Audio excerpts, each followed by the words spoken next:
Hello everyone. ఈరోజైతే ఇంట్లో పెసరపప్పు కిచిడి చేశానండి. ప్రాసెస్ అనేది ఎలా చేశానో మీకు చూపిస్తాను.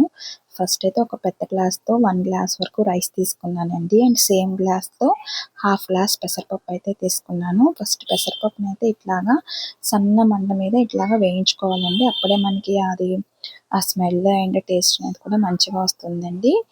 సిమ్లో పెట్టుకొని మంచిగా వేయించుకోవాలి. కొంచెం చల్లారిన తర్వాత రైస్ అండ్ పెసరపప్పు రెండు కలిపి వాష్ చేసేసుకొని ఒక హాఫ్ అన్ అవర్ అయితే పక్కన పెట్టేసుకోండి, నానబెట్టుకోవాలండి. తర్వాత నేను దీంట్లో కావాల్సిన ఉల్లిపాయ, పచ్చిమిర్చి, పుదీనా, కొత్తిమీర, కరివేపాకు, టమాటా, క్యారెట్ అండ్ మసాలా దినుసులు తీసుకున్నాను. పొటాటో అయితే వేసేటప్పుడు కట్ చేద్దామని చెప్పి పక్కన పెట్టేసుకున్నానండి. ఫస్ట్ అయితే పాన్ పెట్టాను, అంటే ప్రెషర్ కుక్కర్లో చేస్తున్నాను. సో పాన్ పెట్టేసి ఆలివ్ ఆయిల్ అయితే యూస్ చేశానండి. మీకు కావాలనుకుంటే నెయ్యితో కూడా చేసుకోవచ్చు. నేనైతే ఆలివ్ ఆయిల్తో చేశాను. ఫస్ట్ అయితే ఆయిల్ హీట్ అయిన తర్వాత మసాలా దినుసులు అనేవి వేసేసుకున్నానండి. అవి కొంచెం లైట్గా ఫ్రై అయిన తర్వాత ఆనియన్స్, పచ్చిమిర్చి అయితే వేసుకున్నాను. అవి కూడా లైట్ బ్రౌన్ కలర్ వచ్చే వరకు వేయించుకోవాలండి మనము. వేయించుకున్న తర్వాత అల్లం వెల్లుల్లి పేస్ట్ అనేది కూడా వేసుకున్నానండి. మొత్తం కలిపేసి ఒక 2 మినిట్స్ మూత పెట్టేశాను, ఎందుకంటే ఆ పచ్చివాసన అనేది పోవాలి కదా. అది పోయిన తర్వాత నెక్స్ట్ వెజిటేబుల్స్ యాడ్ చేసుకున్నానండి. క్యారెట్, బంగాళదుంప యాడ్ చేసుకొని మళ్ళీ మిక్స్ చేసుకున్నాను. లైట్గా సాల్ట్ అనేది కూడా నేను వేసుకున్నానండి, ఎందుకంటే ఆ సాల్ట్ అనేది కూడా వెజిటేబుల్స్కి కొంచెం పట్టేసి మంచి స్మెల్ అనేది కూడా వస్తుంది. వెజిటేబుల్స్ కూడా మంచిగా ఉడికిపోతాయి అన్నమాట. సో వేసుకున్న తర్వాత పుదీనా, కొత్తిమీర, పచ్చిమిర్చి అనేవి కూడా యాడ్ చేసుకున్నానండి. మొత్తం అనేది మళ్ళీ మిక్స్ చేసుకొని ఒక 5 మినిట్స్ మూత అయితే పెట్టేశాను.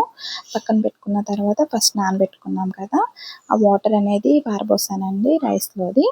పోసిన తర్వాత మళ్ళీ ఆ రైస్ని, పెసరపప్పుని మొత్తం దీంట్లో వేసుకొని మొత్తం మిక్స్ చేసుకోవాలండి. ఆయిల్లో ఫ్రై చేసుకుంటే ఆ స్మెల్ అనేది కూడా బాగా వస్తుంది. అండ్ రైస్ కూడా మంచి ఆ ఫ్లేవర్స్ అన్నీ కూడా రైస్కి పడతాయండి. సో అందుకే ఫస్ట్ అయితే ఆ రైస్ అది వేసేసుకున్నాను. వేసుకున్న తర్వాత మొత్తం అంతా కూడా ఒకసారి మిక్స్ చేసేసుకోవాలండి. ఒక 2 మినిట్స్ అలా మూత పెట్టి పక్కన పెట్టుకున్న తర్వాత సరిపడా వాటర్ పోసుకోవాలి. నేనైతే మొత్తం మీద రైస్, పెసరపప్పు 1.5 గ్లాస్ తీసుకున్నాను కాబట్టి వాటర్ అనేది 3 గ్లాసెస్ ఆఫ్ వాటర్ తీసుకున్నానండి.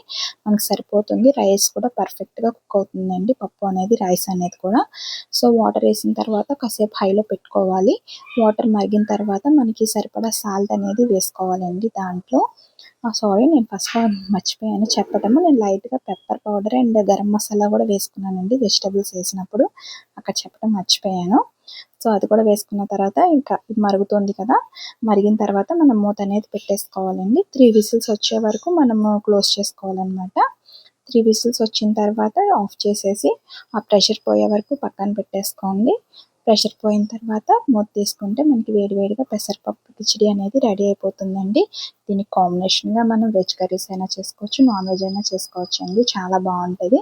చికెన్ కర్రీలో అయితే చాలా బాగుంటుంది. నేనైతే కర్రీ ఏం చేయలేదు, జస్ట్ నార్మల్గా కిచిడి వరకే చేశాను. నెక్స్ట్ టైం ఏదన్నా కర్రీ అయినా కూడా ట్రై చేయాలి. నార్మల్గా దీని టేస్ట్ అయితే మాత్రం చాలా బాగా వచ్చిందండి. వీడియో కనుక మీ అందరికీ నచ్చితే లైక్ చేసుకోండి, సబ్స్క్రైబ్ చేసుకోండి అండ్ మర్చిపోకుండా బెల్ బటన్ కూడా ప్రెస్ చేయండి. ప్లీజ్ అండి, కొత్తగా పెట్టాను కదా, కొంచెం లైక్ అయితే చేసుకోండి అండ్ సబ్స్క్రైబ్ కూడా చేసుకోండి. థ్యాంక్స్ ఫర్ వాచింగ్ అండి. ఇంకా వచ్చే కొద్దీ కూడా చాలా వీడియోస్ అనేవి కూడా అప్లోడ్ చేస్తాను. ఏమైనా మిస్టేక్స్ ఉంటే కూడా నాకు కొంచెం సజెస్ట్ చేస్తూ ఉండండి. కొత్తగా పెట్టినప్పుడు కొన్ని కొన్ని మిస్టేక్స్ అయితే జరుగుతూ ఉంటాయి కదా, ఉండే కొద్దీ అవన్నీ క్లియర్ చేసుకుంటూ ఉంటాను. థ్యాంక్స్ ఫర్ వాచింగ్ అండి. Bye bye.